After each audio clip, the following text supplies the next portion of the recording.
എന്തെങ്കിലും ഇഷ്ടപോലെ ഞാൻ ചെയ്യുന്നുണ്ടായി മുഖത്ത്. പിന്നെ ഞാൻ ഈ മുഖത്തിൽ ചെയ്യുന്നില്ല. എപ്പോഴും ഈ കടിച്ചു എടുക്കാൻ അറിയത്തുള്ളൂ. ഇടയ്ക്കൊക്കെ ചിരിച്ചൂടെ?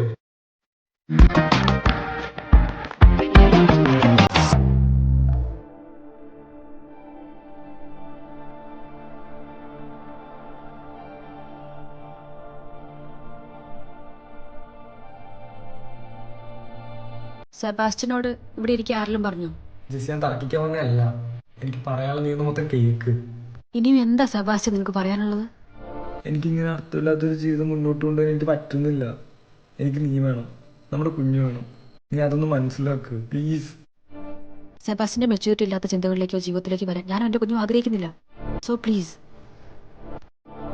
Jessy please. ഞാൻ പറയുന്ന മൊത്തം കേട്ടിട്ട് നീ എന്താന്ന് വെച്ചാൽ തീരുമാനിച്ചോ. എനിക്കിതിൽ കൂടുതലൊന്നും കേൾക്കണ്ട. പണ്ട് ഇതുപോലെ നിന്റെ വാക്കൊന്ന് കേട്ടതിന്റെ എൻ്റെ ജീവിതത്തെ പറ്റിയ എല്ലാ തകർച്ചകൾക്കും കാരണം.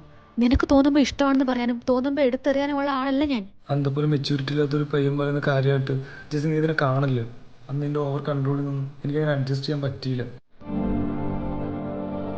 പക്ഷെ ഇന്നെൻ്റെ ലൈഫിൽ ഞാൻ ഏറ്റവും കൂടുതൽ മിസ് ചെയ്യുന്നതിൻ്റെ അന്നത്തെ ആ കൺട്രോളിങ്. ജെസ്സി പ്ലീസ്, എനിക്ക് നിന്നെ തിരിച്ചു തോന്നും. അല്ലെങ്കിൽ നമ്മൾ തമ്മിലുള്ള എല്ലാ കാര്യവും ഞാൻ നിന്റെ വീട്ടുകാരെ വിളിച്ച് പറയും. അറിയട്ടെ എല്ലാവരും, എന്നിട്ട് അവർ തീരുമാനിക്കട്ടെ ബാക്കിയല്ലോ.